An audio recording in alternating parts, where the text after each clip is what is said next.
Hi, my good friend. So let's finish up with the impairments of assets. Okay.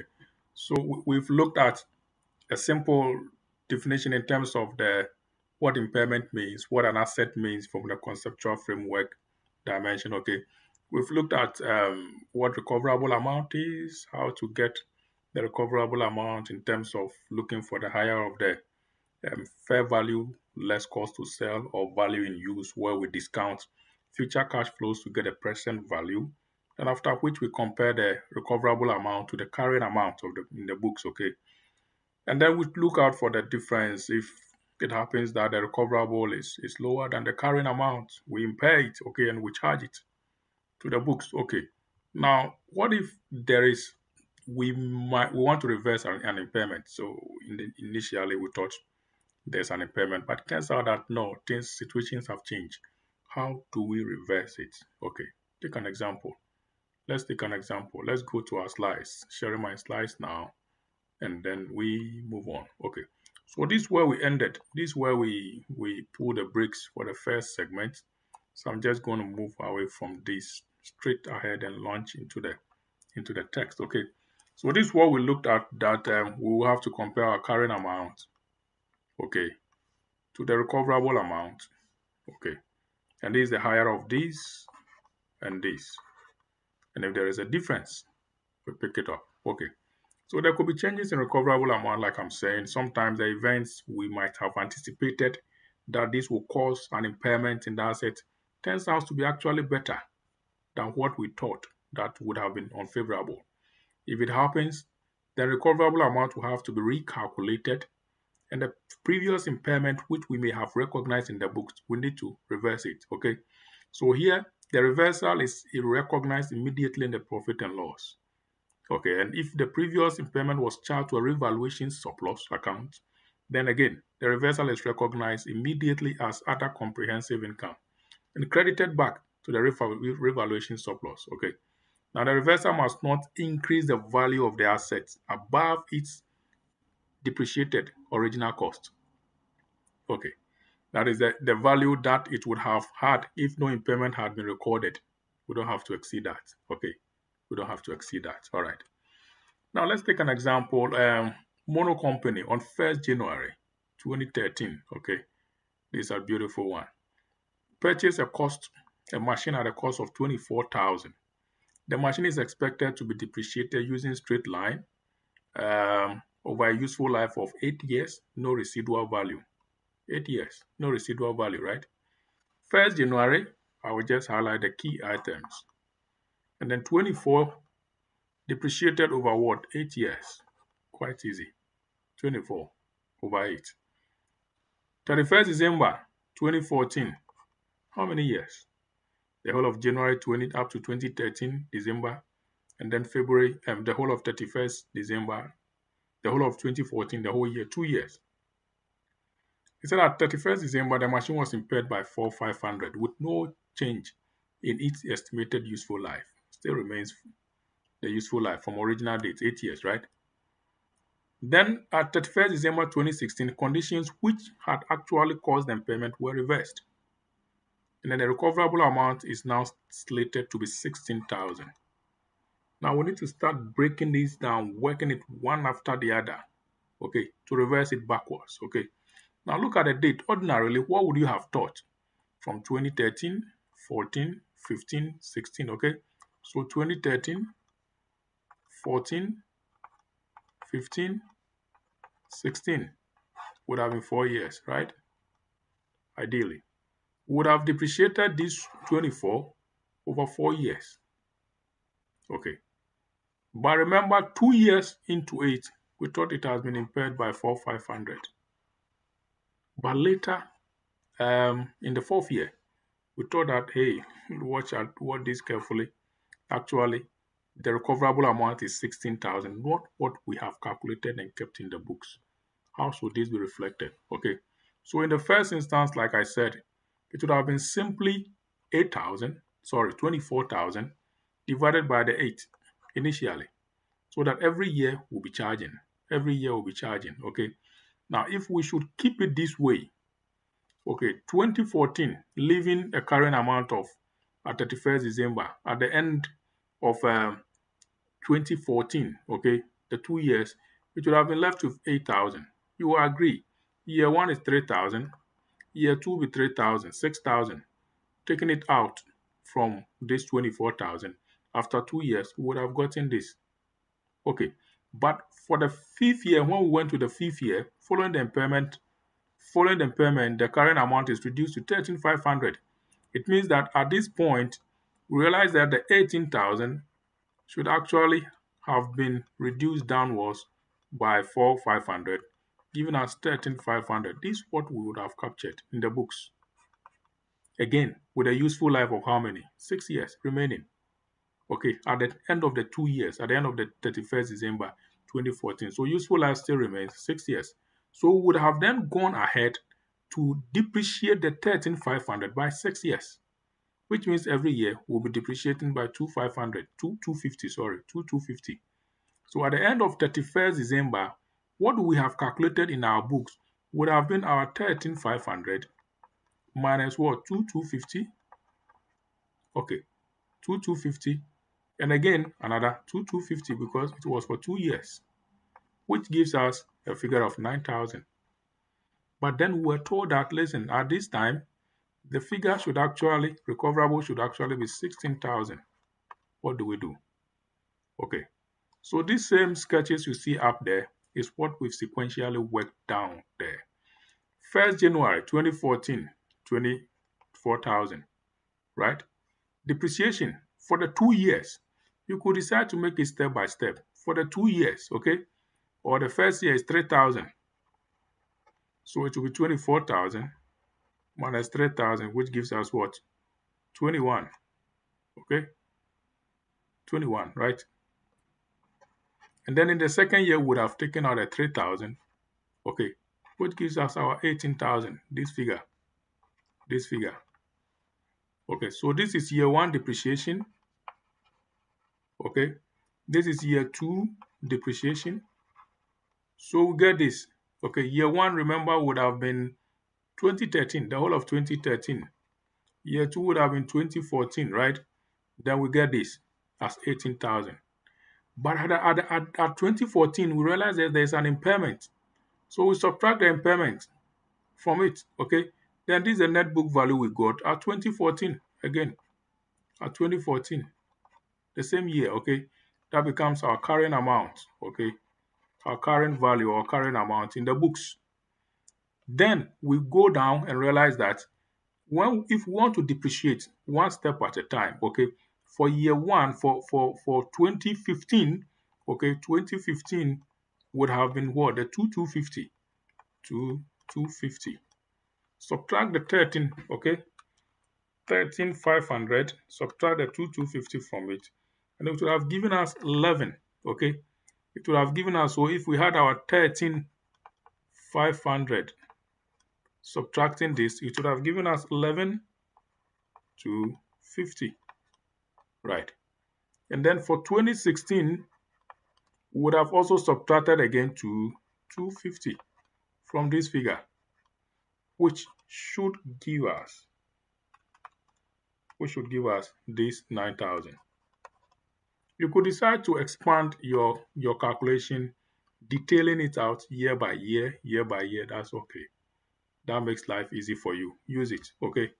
I've accumulated everything. The ACCA text has even also accumulated everything, assuming that we know that this 2 is 2 years, okay? And this 2 again is 2 years. This 2 you find over here is for what? 2013 and 2014, okay? This 2 is assumed, you know, okay? This is for what? 2015 and 2016. All right, so this is what we had actually recorded in the books. Then we realized that conditions have actually favored the company. It shouldn't have been 9,000. It should actually be 16,000. That's the recoverable amount. What do we do?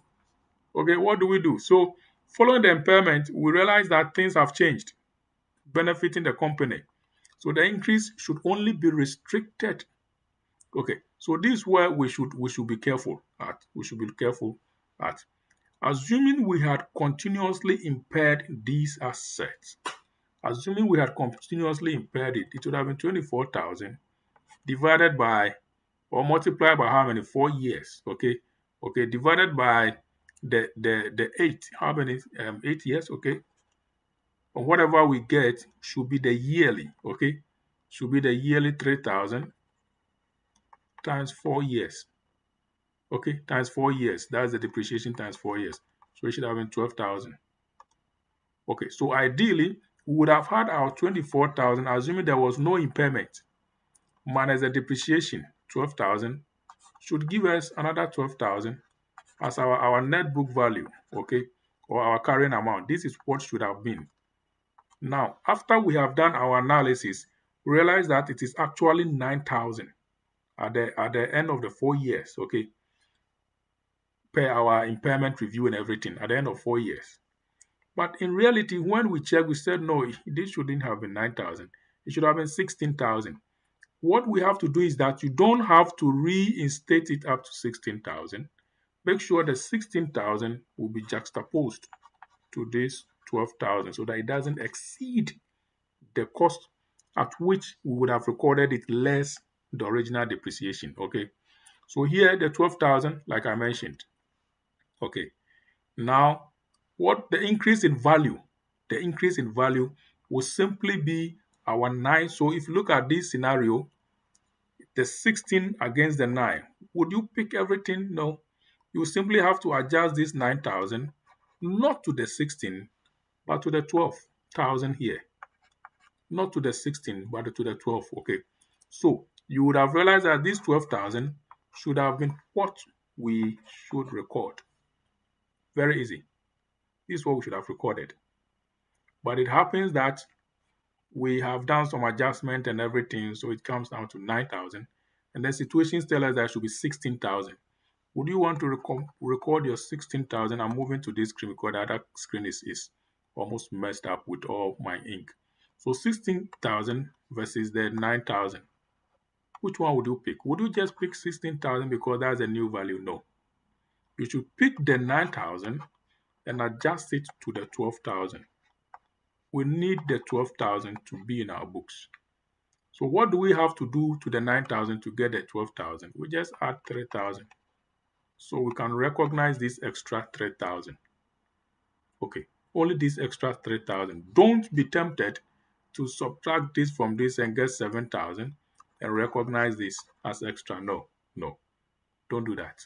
So it's the 24 less the total, okay, depreciation.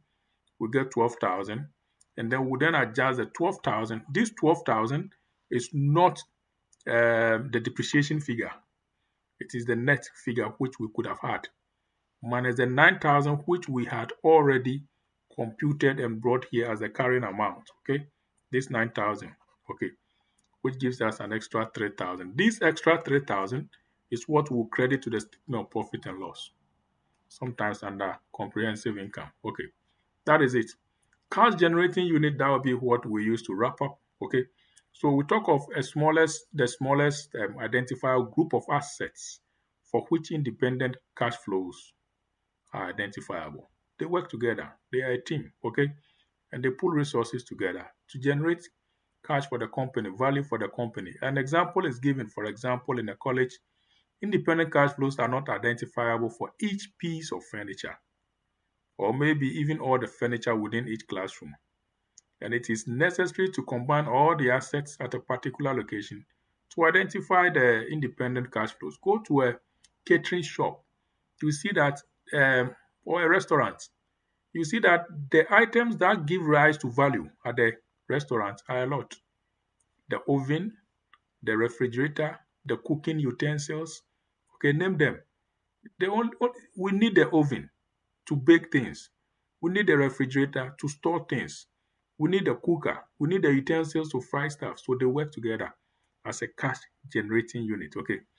So now how do we calculate impairment? All the assets in the CGU must be grouped together, and their combined value should be compared to the total recoverable amount. Now, the impairment exists when the total carrying amount is greater than the total recoverable amount. It is also always important that when you are undertaking an impairment review, you don't do it just for one item of the cash generating unit. You do it for all because they are all like one family. You do it for all. Okay. How do we allocate the cash generating unit? The total impairment needs to be allocated against specific assets. Specific assets. Now, having impaired any specific assets, having impaired any specifically impaired items, we have been told that assets should be impaired in the following order. Charge it against any purchased goodwill, and then the remaining prorate them to the remaining assets, okay, on their carrying amounts. Goodwill first, if there's any purchased goodwill. Know that no asset is to be written down below its recoverable asset amount, like we just saw in the previous example. Don't write it below its recoverable amount. Okay. An example, then we use this one to end up, to wrap up. Okay. Motor company operates a unit comprising the following assets. Okay. These are the carrying amounts: machinery, goodwill, land, buildings, brand, other net assets. Total gives us 2,000.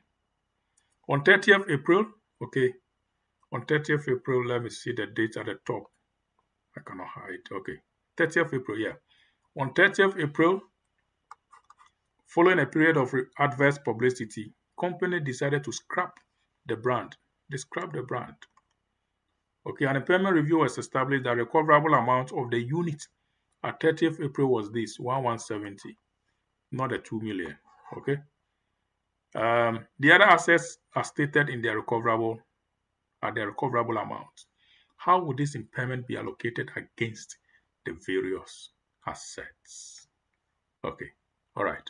So first and foremost, the ACCA text uses a 3-column approach. I love that approach. Makes life easy for me. You could also use a different approach. Any approach you think makes sense, please use it. All right. So the layout, the approach is okay. At the end of the day, what will make life easy for you, okay? But make sure it is sequential, it's logical. Anyone can read meanings into it, okay? So 3-column approach is used for the CGU questions, and with columns for carrying amount, impairment, and then the recoverable amount. You're comparing line by line, okay? So first, remember the brand is being written off. We are scrapping it. So first we impair the brand. We are told it's scrapped. So it leaves us with a CGU of 1.7. 1.7. We are told that the 2 million is actually giving us a total figure of 1,170, right? This is what we're given as a benchmark.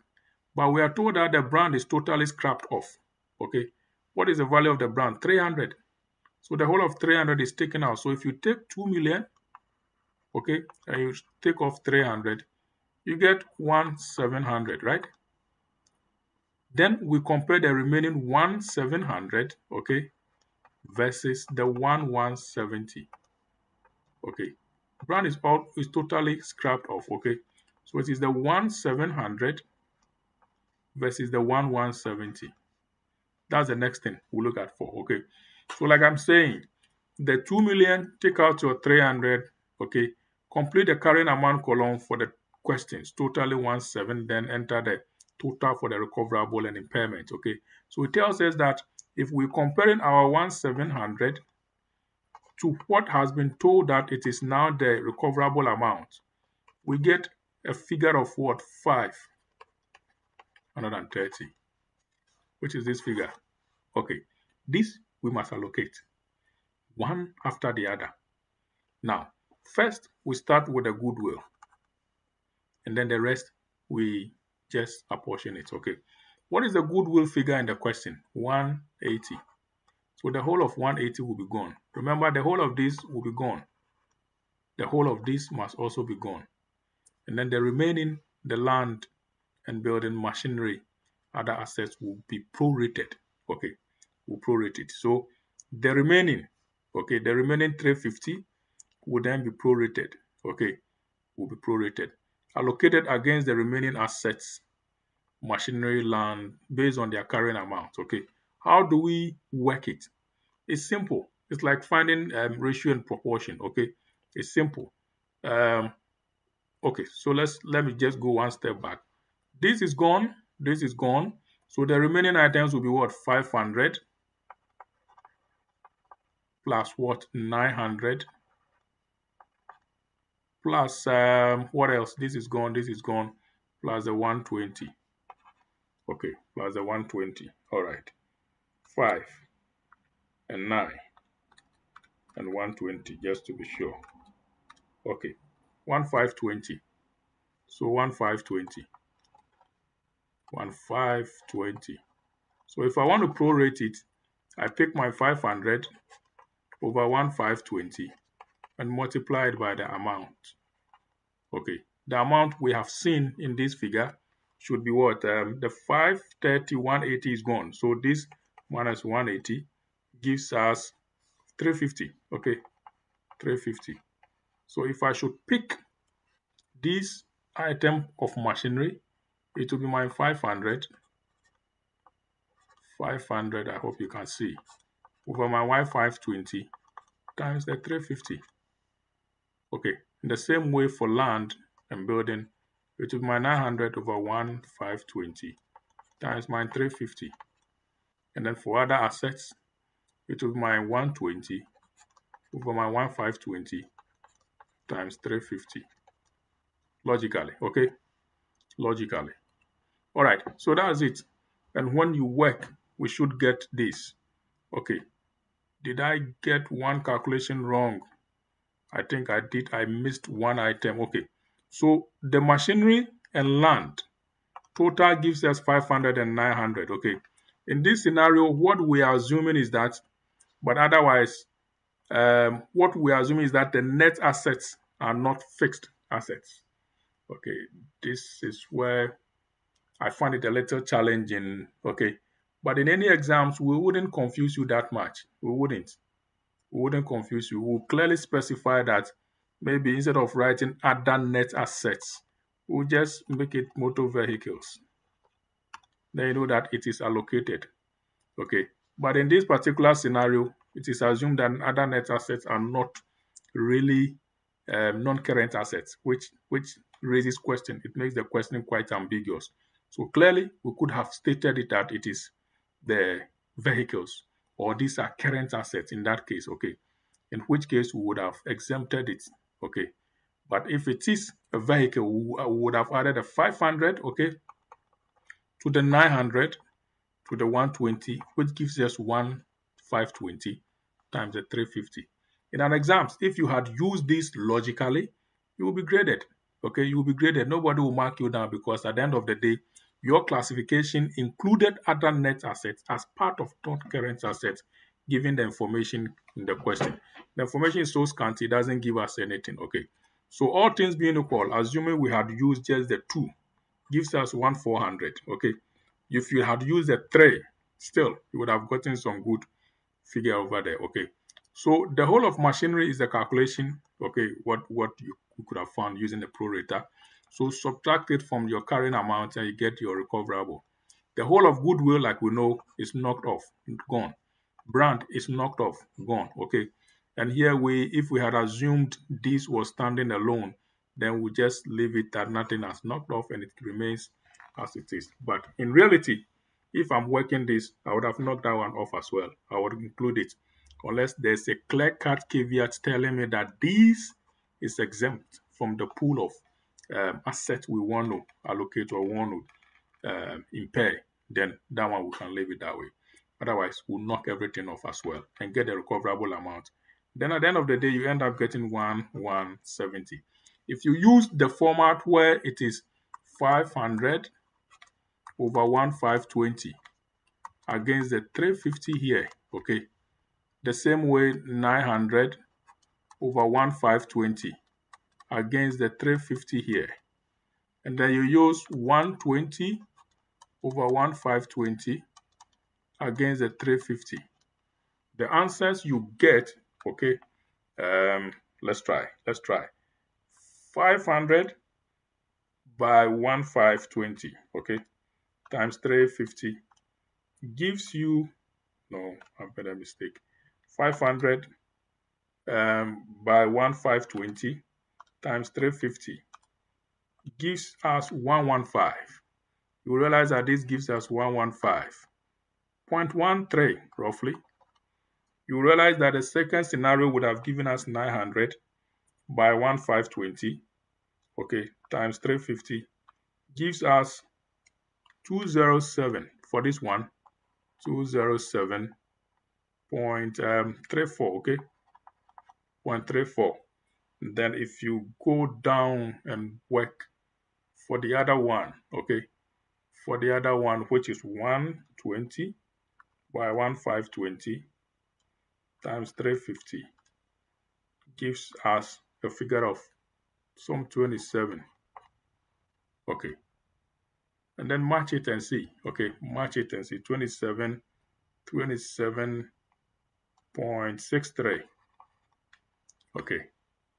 It will give us a slide figure 115.13 plus 207.34 plus 27.63. Okay, which gives us 350. Okay, 350. It still comes to your 350. Okay, so the same figures you get in here. Okay, so these figures will then, the 350 will actually cover this, okay, and this item which was missing. And then add it to the ones you have, and you realize that you come back to plus 180. You still come back to your 530. You still get your 530. You still get your 530. Okay, so this figure would have been for this, okay, this for this, and then this for this. They can get your net book value. And when you still add them up, you still get 1170. Okay, that is it. That is it. All right, so at the end of the day, what we want to say is that try all the TYUs and the illustrations. Read your chapter 4 of the text, and you should be able to understand and attempt any questions, okay? Some questions have already been uploaded up online. I'll try and populate these questions. This time around, I'll not modify it. I'll just leave everything as it is. You have enough questions for the impairment.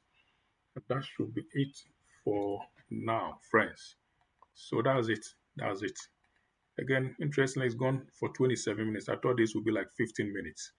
Okay, friends, so we'll meet on the other side during the live sessions and then also meet online for the remaining part of the course. See you and take care. Bye for now.